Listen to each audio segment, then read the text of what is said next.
Welcome back, guys, to CFL Central, CFL content for the fans, by the fans, and we have our other video of the playoffs. Grey Cup 110, the road to Grey Cup 110, 110th Grey Cup playoffs, the 2023 CFL playoffs. We have our Western semifinal between the visiting Calgary Stampeders and the home BC Lions.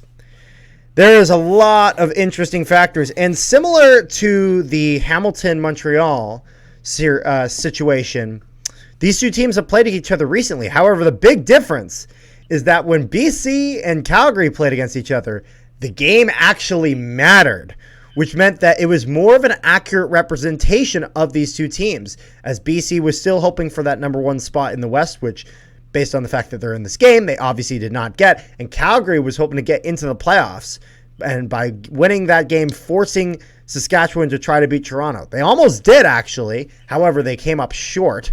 The Riders came up short, which meant that Calgary secured their spot in the playoffs for the opportunity to do it all over again, to get that win in BC. So it's one of those things. BC Lions hold the season series by a score of 2-1 over the Calgary Stampeders. However, important to mention for the Stampeders, the most recent game in that series went in Calgary's favor. Calgary finally figuring out how to do this thing called running the football. I know it hasn't been seen in Calgary all this year. However, they figured it out in that game against BC.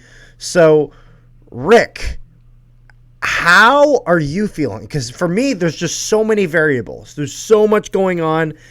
And despite the fact that I think BC is the better team on paper, Calgary, they got it done before. There's no reason they can't do it again with full lineups on both sides.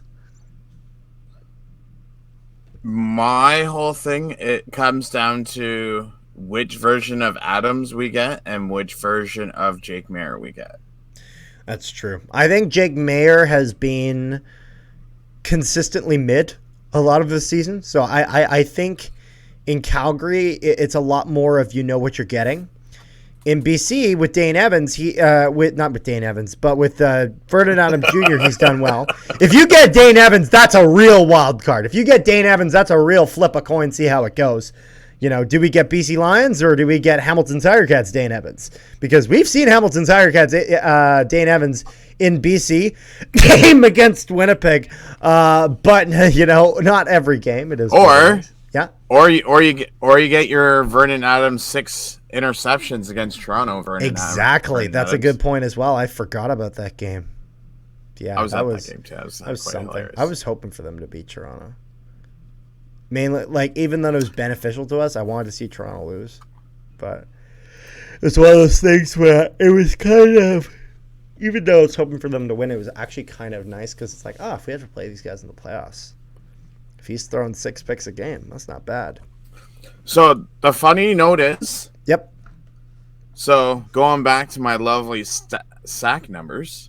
Oh, yes. Vernon Adams has been sacked the third most with 42. Absolutely. And Jake Maier has been sacked the fourth time with 31. However, so neither team has an offensive line. And however, the answer is, who's that more problematic for? I believe that it's more problematic for Calgary, simply for the fact that the D-line of the BC Lions is better. Even though Calgary's is pretty good. To be fair, Calgary's D-line has performed well. Matthew Betts is going to cause problems for Jake Maier. However, another thing is, if you're the BC Lions, you got to get that O-line rolling. You got a guy like Michael Couture there as your center. Really, really solid offensive lineman.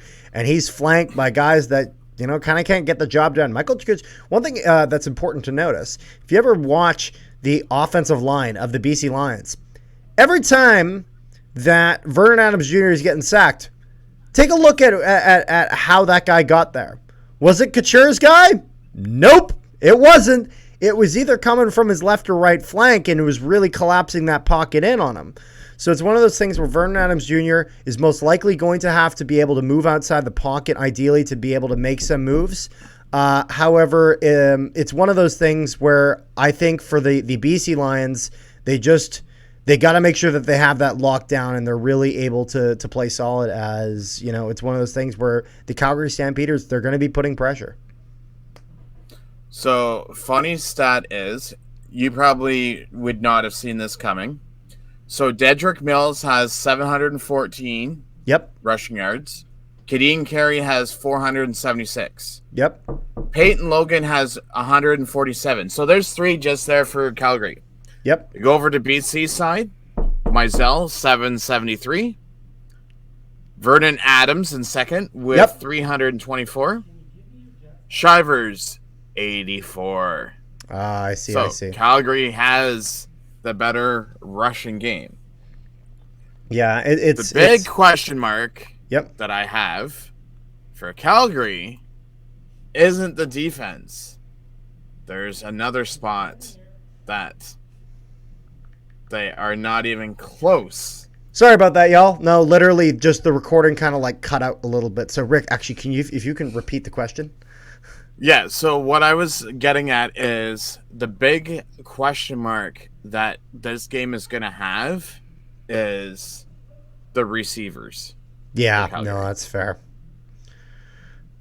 Calgary needs to have a good game in the receiver department, because the thing is that the BC Lions, they absolutely have the advantage when it comes to the talent in the receiving corps. There's no question about that. It's not close. However, we were able to see some pretty damn good underdog performances the last time these guys went against each other, and Calgary really being able to use the guys they had to the absolute fullest. And it was one of those things where they had quite some good games in there. You know, McInnes was over 100 yards in that game. Reggie Begelton, I think, is kind of the go-to receiver for them. Kadeem Carey, when used properly, you can do a little bit with him. With Odom's Dukes, he was able to put up some solid performances there. It's one of those things, and I think he, again, even though I mentioned in the last video how I think Katsantonis is the most underrated player in the CFL, Odom's Dukes is another guy who's right in the running, and it was one of those things where he's another player extremely underrated, very much a sleeper pick as when we're talking about game changers here on the Calgary Stampeders side of things. And so I think if you're the Stampeders, you want to keep the run game going with Logan. Ideally get Kadeem Carey going as well. Being able, I think the edge, if we're looking at the kicking department, I'm actually really unsure when it comes to the kicking department, because Rene Paredes, excellent, really, really well established kicker. However, Sean White has had a really solid season with the Lions, and Paredes has not always, but he has before had problems kicking under pressure. However, again, we're talking about Rene Paredes, who is a phenomenal kicker. So it's one of those things where it's very much possible that he has that all sorted out, and he's going to be absolute money in this game for the Calgary Stampeders. So this is a game that really could go either way, very much like the other one, and especially since, as we've talked about all season, there is no lead safe in the CFL. And so it's one of those things where I wouldn't even be surprised if BC or Calgary had quite a big lead and they blew it with almost no time left to expire. If you really think about it, just looking at this here, yeah, Calgary's defense has had more interceptions than BC's defense. So if Calgary's offensive line can shut down Betts, yep, I think Micah Awe, Cameron Judge, Titus Wall, Trey Robertson, Julian Hauser, yep, and then you even bring in guys like Jonathan Moxley and that, they could get the job done. Yeah, Moxie has been shut down. Moxie has been fantastic on the defensive side here for the Stampeders, and is one of the most capable guys in that defense. And I think having a set of corners and being able to counter the passing game against the Lions, and maybe even be able to turn them against that in terms of being able to get those picks and whatnot, is such a huge thing. Because like I said, Calgary is outmatched when it comes to the passing department. So being able to minimize that by having good pass protection, being able to play good zone defense, being able to play good man defense is going to be really, really important for the Calgary Stampeders. As this game is not going to be one on offense between these two games. It's going to be one on defense. And it's going to be one of those things where, especially like we said about the problems that both teams have had with their offensive line and the strengths they've had with their defensive line, this game is going to be won in the trenches.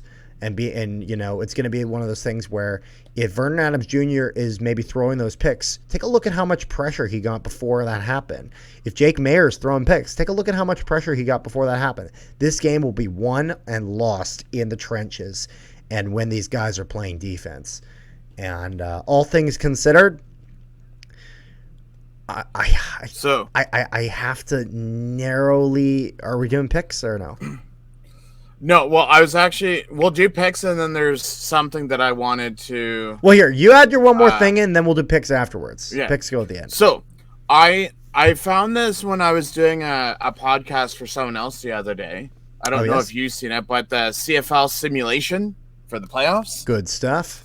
Cool beans. So, odds to appear in the Grey Cup, we have your team leading the way with 85.39%. Yes, sir. We have Toronto leading with 71.96%. Makes sense. Montreal with 24.5%. Calgary with 10.5%. BC Lions with 4.0%. And then Hamilton 3.5%. Now, here comes the interesting thing. The odds to win the 110 Grey Cup, Winnipeg leading with 55.0, Toronto 27.9, Montreal 9.5, Calgary 5.4, BC 1.1, and Hamilton with a 0.8. So Calgary's leading in both of those. Wow. So the one last thing that I will mention before we get into our picks. Calgary's had all the momentum. They have. And so that's what makes this pick so difficult for me, because I think on paper, I think the BC Lions are a more talented team. I think they're a better team. And I think that the Lions had such a good start to this year. And if they're able to get back to that is key. If they lose to Calgary, this is a failure. It is. And I'm not saying blow up the team level failure. I'm not saying I don't think that's the answer. I think you have a talented squad and you try to build where you can. But it's one of those things where if you're a BC Lions fan, you should be pissed off if you lose this game, because they came out swinging this year at the start of the year. And we know what this team is capable of. However, we didn't see it last game against Calgary. We didn't. We saw it actually more against the game against Winnipeg that they lost. We saw it more in that game. The one where Dominic Rhymes didn't go down when he should have went down, and then fans decided that they wanted him dead and whatnot. But, still a good player. You got to use him for this game. I'm having such a tough time deciding here. So, while I let you decide, we're going to go with the Grey Cup matchups. So, leading the way is a rematch of last year's at 61.43%. Makes sense. Winnipeg, Montreal is second with a 20.96. Third is Calgary and Toronto at 7.5. Damn, these bets makers really throwing the bone to the stomps. The Winnipeg, Hamilton is 3.0. BC and Toronto is 2.9. Calgary, Montreal is 2.5. BC, Montreal is 0.9. Calgary and Hamilton is 0.3. And BC and Hamilton is 0.1. Damn. Well. And I'm going to I'm glad that my Bombers are in the top two spots for that, eh? Well, top four anyways, because you have us and you guys for 3.0. While Carter's deciding, I decided to go on Wheel of Names, and I put Calgary and BC in the wheel, and that's how I'm going to decide my pick for this week. The wheel yet? And I just spun it, and it just passed the halfway point, and it's picking Calgary for me. You know what the thing is that I think BC is the better team. I think they are. I think they absolutely are. And it's difficult because I think BC, after losing to Calgary once, this could have absolutely really lit a fire under them to get going. However, then again, the same can be said for the Stampeders, who now know that they can beat this team and have a fire lit under them from robbing Saskatchewan. Actually, you know what? No, they didn't rob Saskatchewan of their playoff spot. Saskatchewan pissed it away themselves. So the question is, do you think that 41-16 win over BC showed BC all of Calgary's cards? It might have. However, does that matter? Because the thing is, all you have to do is just... Now, if you're the BC, shut down the fucking run game, because you couldn't do that last time. But who knows? Calgary pulled some tricks out of their sleeve. They didn't have any run game, and then all of a sudden they had a great run game. So who's to say Calgary doesn't have more tricks that they're willing to pull come playoffs? Before this video started, I said I was going to pick BC, but I am picking the Calgary Stampeders. I am. They got the momentum. Momentum is huge. Momentum got the Montreal Canadiens to the Stanley Cup Finals in the pandemic era. The St. Louis Blues won the Stanley Cup on momentum alone. On just momentum. Just the fact that they got hot at the right time. And Calgary got hot at the right time. And against the right team. I'm picking the Calgary Stampeders. Do I need to bring up our lovely 2019 horrible loss and our 2021 horrible loss when we became the hot team second half of both those seasons, and we ended up facing you guys both years in the cup? All you got to do is just be the hot team and you're set. Yeah. No, that's true. Again, as we've said before, it's the CFL. Anything can happen. But that's where we are with this game. It's a true fact. That's where we're at. So, is there anything else we have here, Rick? I'm excited for this game, but I think we've pretty much touched all bases. Wouldn't that be funny if Calgary beat BC? Dave Dickinson got a contract extension while his brother sits on the sidelines looking for a job. And then it'll be really funny. I don't mean to laugh at that. It'll be really funny if Calgary then went back to old Dave Dickinson. Or old Dickinson right away. Against you guys in the East or West Finals? I mean that we eliminate them, and then next season the whole season he's back to his old antics. And then the contract extension looks bad. But if you're Calgary, you're not there yet. So overall, make sure you guys like, share, and subscribe if you have not already. Make sure you guys comment down below your predictions for this game. I would love to hear them, love to read them. Good stuff. Make sure you guys subscribe if you have not already. I think I already said that. But the thing I was also going to say is make sure you guys join the Prairie Puck Podcast Discord in the description down below. I know Rick likes when I say that. You know, we got good hockey discussions down there, good football discussions down there, good discussions about just about anything that is worthful and worthless. Make sure you guys join if you have not already, and I will see you guys next time.